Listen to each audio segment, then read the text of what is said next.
ان کے ہاتھ بھی ٹیڑھے ہو گئے ہیں بالکل بھی. میں کھانا بھی خود کھلاتی ہوں ان کو, ان کے سارے کام کرتی ہوں, لوگوں کی باتیں بھی سنتی ہوں, سب کچھ مینیج کرتی ہوں. اور پہلے بھی ہم نیوز پہ آئے تھے مگر اس طرح سے ہماری مدد نہ ہو سکی جیسے ان کا علاج ہو سکے, کہ ہمارا کچھ ہو سکے. آج مجھے پھر سے اسی جگہ کھڑا ہونا پڑ رہا ہے جہاں سے میں بہت مشکل سے نکلی تھی. لوگ مجھے باتیں کرتے تھے, یہ مانگتی ہے میڈیا پہ آ کے, یہ ایسے کرتی ہے, یہ ایسے کرتی ہے. میں کیا کروں, میں کہاں سے اپنے بچوں کو کھلاؤں, میں اپنے بیمار شوہر کی دوائیاں کہاں سے لاؤں. میں مجبور ہوں تو بار بار میڈیا پہ آتی ہوں, میں کیا کروں, میں شوق سے نہیں آتی. ناظرین, محبت کی داستانیں آپ سنتے رہتے ہیں, لیکن آج کے پروگرام میں ہم آپ کو دکھائیں گے ایک 28 سالہ لڑکی کی محبت کی داستان, جو کہ جس نے اپنی پسند کی شادی کی آج سے 6 سال قبل, اور پسند کی شادی کسی غیر سے نہیں کی تھی بلکہ اپنے سگے کزن سے کی تھی.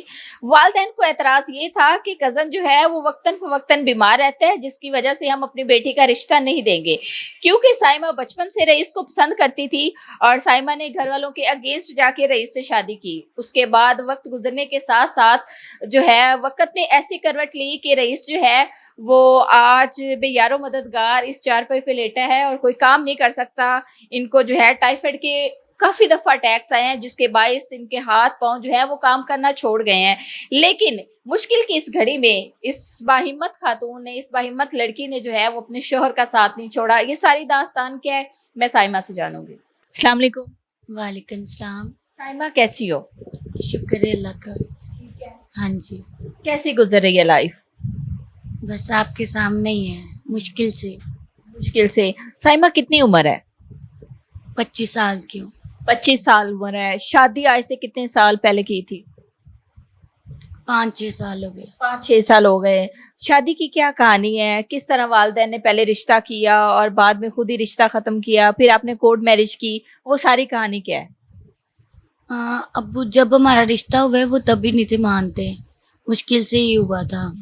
تو پھر رشتے کے بعد نا تھوڑے عرصے بعد ہی یہ بیمار. رشتہ کتنی دیر رہا؟ کوئی 2-4 ماہ رہا. منگنی ہو گئی تھی, منگنی سمجھ لے کے ہو گئی تھی. ٹھیک ہے. تو یہ کراچی رہتے تھے, میری پھپھو کے بیٹے ہیں, اور ہم بورے والا رہتے تھے. تو بس آہستہ آہستہ ان کو بخار ہوتا ہے, اگنور کرتے کہتے بخار ہی ہے, وہ ٹائیفائڈ میں بدل جاتا ہے. ٹائیفائڈ کے بعد ان کے مسلز ویک ہونے شروع ہو جاتے ہیں. کہتے ہیں کال پہ بات کرتے تھے, کہتے مجھے نا جسم میں ایسے تھکن سی فیل ہوتی رہتی ہے, چلا نہیں جاتا صحیح سے, اور جسم ایسے جیسے بے جان ہو گیا. تو میں سوچ بھی نہیں تھی سکتی کہ ایسا بھی ہو سکتا ہے کہ یہ بالکل ہی چارپائی پہ آ جائیں گے.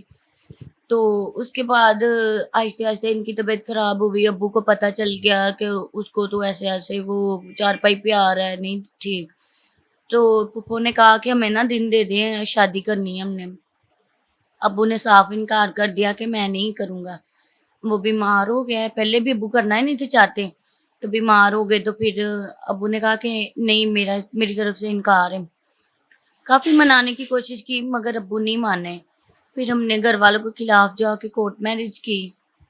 تو کورٹ میرج کرنے کے بعد بس تھوڑی زندگی پھر بھی صحیح گزر رہی تھی. تھوڑے چیک اپ وغیرہ کروایا, ٹھیک ہو گئے تھے. جاب کرتے تھے ماشاء اللہ سے. کیا جاب کرتے؟ یہ گارمنٹس کا کام کرتے تھے, یہ کمپیوٹر امبرائڈری کا جو ہوتا ہے. ماشاء اللہ سے اچھی خاصی سیلری تھی, صحیح ہمارا گزر بسر ہو رہا تھا. تو اچانک بس لو میرج کی تھی, والدین میں سے کسی کی رضامندی نہیں تھی؟ کوئی بہن بھائی کوئی بھی نہیں تھا؟ نہیں, تب کوئی نہیں تھا. میں ان کے پاس چلے گئی تھی کراچی. ان کا نام رئیس. اچھا, رئیس بھائی کی فیملی میں کون کون شامل ہوا تھا شادی میں؟ ان کی ساری فیملی شامل تھی تب. ساری فیملی مطلب کورٹ میرج کی تھی, لیکن رئیس بھائی کی فیملی جو ہے ان کی مرضی شامل تھی. سگے ہیں, آپ کے رشتہ دار ہیں, پھپھو کے بیٹے ہیں. پھپھو کے بیٹے ہیں. ہاں جی. اس کے بعد بس چھوٹے کی شادی کی, ان سے چھوٹے کی. تو پھر آپ کو پتہ ہے کہ بھابیاں کیا کرتی ہیں, وہ کہتی ہیں کہ ہمیں بھائی خرچے چاہیے, سب کچھ چاہیے. پہلے اب میرا بندہ ہے اس کے بندے کو پال رہا ہے، یہ کر رہا ہے، وہ کر رہا ہے، یہ آ گئی ہے، مطلب کہ باتیں ہونے لگ گئی، لڑائیاں ہونے لگ گئی۔ جب آپ نے شادی کی تھی رئیس بھائی تب چارپائی پہ تھے یا تب تھوڑا بہت کام کرتے تھے؟ ماشاء اللہ سے کام کرتے تھے، میں آپ کو بتا رہی ہوں، اتنا زیادہ نہیں، مطلب ٹھیک تھے، بیمار ہو چکے تھے مگر اتنے زیادہ نہیں تھے جتنے آج ہو گئے ہیں۔ دیکھیں آج تو ان کے ہاتھ بھی ٹیڑھے ہو گئے ہیں، بالکل بھی میں کھانا بھی خود کھلاتی ہوں ان کو، ان کے سارے کام کرتی ہوں، لوگوں کی باتیں بھی سنتی ہوں، سب کچھ مینج کرتی ہوں۔ اور پہلے بھی ہم نیوز پہ آئے تھے مگر اس طرح سے ہماری مدد نہ ہو سکی جیسے ان کا علاج ہو سکے، کہ ہمارا کچھ ہو سکے۔ آج مجھے پھر سے اسی جگہ کھڑا ہونا پڑ رہا ہے جہاں سے میں بہت مشکل سے نکلی تھی۔ لوگ مجھے باتیں کرتے تھے، یہ مانگتی ہے میڈیا پہ آ کے، یہ ایسے کرتی ہے، یہ ایسے کرتی ہے۔ میں کیا کروں؟ میں کہاں سے اپنے بچوں کو کھلاؤں؟ میں اپنے بیمار شوہر کی دوائیاں کہاں سے لاؤں؟ میں مجبور ہوں تو بار بار میڈیا پہ آتی ہوں، میں کیا کروں؟ میں شوق سے نہیں آتی۔ بچے ہیں؟ میرے 2 بچے ہیں 2 بچے ہیں۔ جی۔ بیٹی ماشاء اللہ 5 سال کی ہے اور بیٹا 1 سال کا ہے۔ ہاں جی۔ سسرال میں کون کون ہے؟ فائنینشلی سپورٹ، مورل سپورٹ کون کرتا ہے؟ میری 2 نندے ہیں اور 2 دیور ہیں اور ساس سسر کی ڈیتھ ہو چکی ہے، تو جو نندے ہیں وہ میرا تھوڑا بہت احساس کرتی ہے، میں نہیں کہتی، تو وہ بچوں کے دودھ میں ہے یا ان کے لیے کبھی کپڑے لے آتی ہے، وہ دونوں ہی بہت اچھی ہیں، وہ کرتی ہیں جتنا بھی خود کے ان کے چھوٹے چھوٹے بچے ہیں۔ شادی کو 5-6 سال ہو گئے، والدین میں سے کسی سے ملاقات ہوئی؟ کوئی ملا؟ ہاں جی، میں اپنے ابو کی ڈیتھ پہ گئی تھی اور میں اپنی ماں سے ملتی ہوں۔ والد صاحب کی ڈیتھ ہو گئی تھی؟ ہاں جی، ٹھیک ہے، کب شادی کے کتنے سال بعد؟ تقریباً 1-1.5 سال بعد ہو گئی۔ 1-1.5 سال بعد؟ 1-1.5 سال میں والدین نے کبھی بات نہیں کی تھی؟ ماما سے تب سے ہو رہی ہے بات۔ ہو رہی ہے، ہاں جی، ٹھیک ہے۔ پھر والد صاحب کی ڈیتھ پہ گئی؟ ہاں جی، ایک چھوٹا بھائی ہے، اس کے ساتھ ہم کافی دیر رہتے رہے ہیں۔ صلح ہو گئی تھی والدین سے؟ سارے بھائیوں سے نہیں تھی ہوئی۔ ٹھیک ہے۔ ہاں باقی جی، بھائی کیا کہتے تھے؟ وہ کہتے تھے کہ ہم نے نہیں اسے معاف کرنا، اس نے ہمیں بے عزت کیا، پریشان کیا، ہم نے نہیں معاف کرنا۔ تو ایک بھائی جس نے ہمیں پناہ دی ہوئی تھی، اپنے ساتھ رکھا ہوا تھا اپنے گھر میں اس کی شکر گزار ہوں کہ اس نے ہمیں ساتھ رکھا تھا۔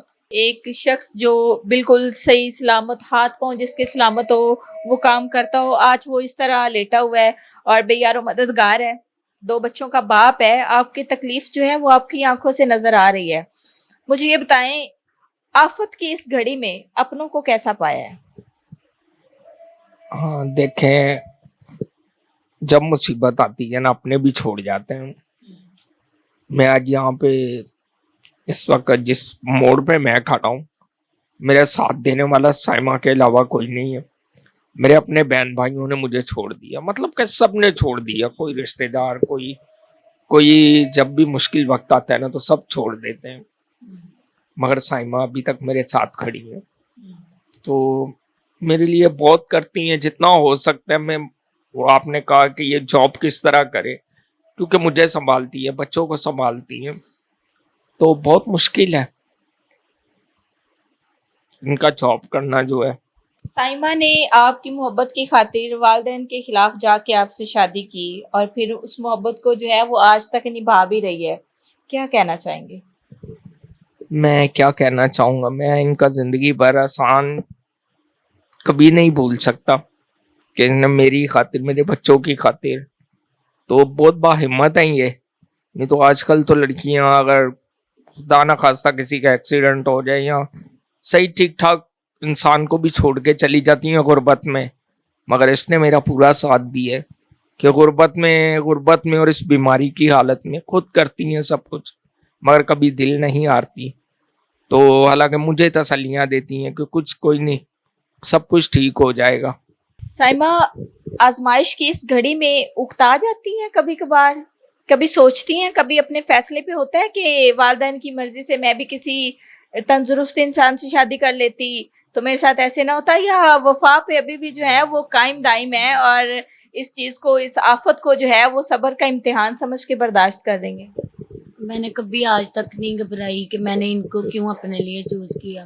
شاید میرا ماں باپ کہیں میری بہت اچھی جگہ شادی کرتا اور اس کا ایکسیڈنٹ ہو سکتا تھا, اس کے ساتھ کوئی بھی حادثہ پیش آ سکتا تھا.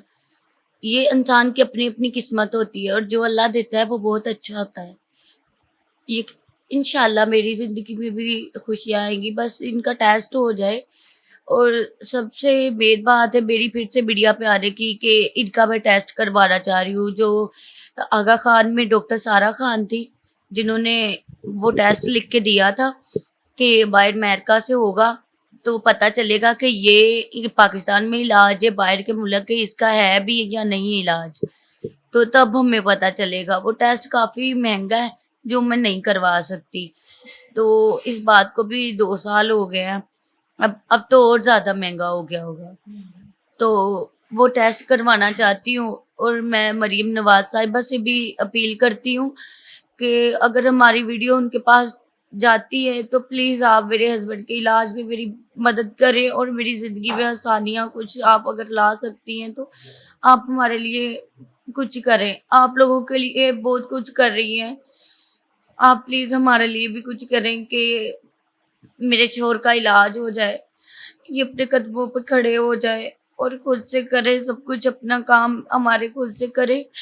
جو لوگوں کے میں تانے سن رہی ہوں 5 سال سے وہ مجھے نہ سننے پڑے. میں کسی بات سے نہیں یکتی, بس لوگ نہیں جینے دیتے باجی.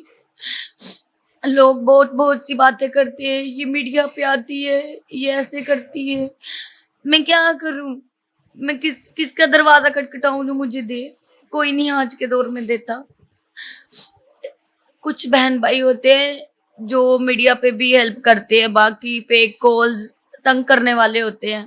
کچھ خدا کے بندے ہوتے ہیں جو کسی کے درد کو سمجھتے ہیں. بس میں دیکھنے والے بہن بھائیوں سے بھی یہی کہنا چاہتی ہوں جو صابر حیثیت ہے, جن کو اللہ پاک نے دیا ہوا ہے, وہ اللہ پاک کے دیے میں سے میری بھی مدد کرے اور میں ان کے وہ ٹیسٹ کرواؤں. اور میں ایک بات اور کہنا چاہتی ہوں کہ کچھ میڈیا والے آتے ہیں وہ اپنا فیم لینے کے لیے بس ویڈیو بنا لیتے ہیں, مگر وہ یہ نہیں سمجھتے کہ اگلا بندہ کتنا مجبور ہے. وہ اپنا نمبر لگا کے پتہ نہیں خود فائدہ لیتے ہیں یا کیا کرتے ہیں. مگر یہ سسٹر کہہ رہی کہ آپ اپنا نمبر بتائیں, تو میرا نمبر ہے 030214999341, اور یہ ہمارا جیس کیش کا بھی نمبر ہے اور واٹس ایپ کا بھی. اور یہ نمبر دینے کا ہرگز مطلب نہیں ہے کہ آپ کسی بے بس لاچار خاتون کو جو ہے وہ تنگ کریں یا اس کو غیر اخلاقی قسم کے میسج کریں یا ان کو بار بار تنگ کریں. اس نمبر دینے کا مقصد یہ ہے کہ اگر آپ انسانیت کے ناطے ان کے لیے کچھ کر سکتے ہیں, اگر اللہ تعالیٰ نے آپ کو جو ہے کچھ عطا کر رکھا ہے تو ان کی جو ہے اگر آپ ہیلپ کر سکتے ہیں, اللہ تعالیٰ نے آپ کو اس قابل بنایا ہے کہ آپ انسانیت کے لیے کچھ کر سکتے ہیں, تو خدا را پھر ان سے رابطہ کریں. ایسے ان کو تنگ نہ کریں, تاکہ اگر ہم ان کے دکھ کو بانٹ نہیں سکتے تو ان کے دکھ میں اضافہ نہ کریں. جی, میری مریم نواز صاحبہ سے یہ اپیل ہے کہ اگر وہ مجھے دیکھ رہی ہیں, یا میں اپنے بہن بھائیوں سے اتنی گزارش کرتا ہوں کہ اس ویڈیو کو اتنا شیئر کریں کہ یہ مریم نواز صاحب تک آپ پہنچ جائے, کہ وہ میرا علاج کروا دیں, میری زندگی کو آسان بنا دیں, میرے لیے کچھ ایسا کر دیں کہ میں اپنے بیوی بچوں کے لیے کچھ کر سکوں. ان کا مقصد کوئی عیش و عشرت کی زندگی نہیں ہے. رئیس بھائی اپنا علاج کروانا چاہتے ہیں, اپنے بچوں کو تعلیم دلوانا چاہتے ہیں, اور سائمہ جو ہے وہ چاہتی ہے کہ ان کے بچے اور ان کا شوہر جو ہے بچے پڑھ جائیں, شوہر صحت مند ہو جائے اور اس کا علاج ہو جائے. اور نہیں تو کیونکہ ان کے سر پہ جو ہے یہ یتیم ہے, ان کے سر پہ باپ کا سایہ نہیں ہے, بہن بھائیوں کا کوئی ہاتھ نہیں ہے, رشتہ دار ان کے ساتھ نہیں ہے, تو یہ چاہتی ہیں کہ ان کا جو گھر کا سربراہ ہے, جو ان کا سایہ ہے, جو اللہ تعالیٰ نے ان کے لیے منتخب کیا ہے ان کی حفاظت کے لیے, وہ یہ چاہتی ہیں کہ اللہ تعالیٰ اس کو قائم دائم ان کے سر پہ ہمیشہ سلامت رکھے. تو حکام بالا سے اپیل ہے, اس کے علاوہ دیکھنے والے لوگوں سے اپیل ہے کہ اگر کوئی ان کی فائنینشلی سپورٹ کر سکتا ہو, بھائی کا علاج کروا سکتا ہو, یا ان کے لیے جو ہے ویل چیئر یا ان کے گھر کا کوئی راشن یا ان کے بچوں کے لیے کچھ کر سکتا ہو, تو کمنٹ سیکشن میں بھی آپ رابطہ کر سکتے ہیں. اس کے علاوہ انہوں نے اپنا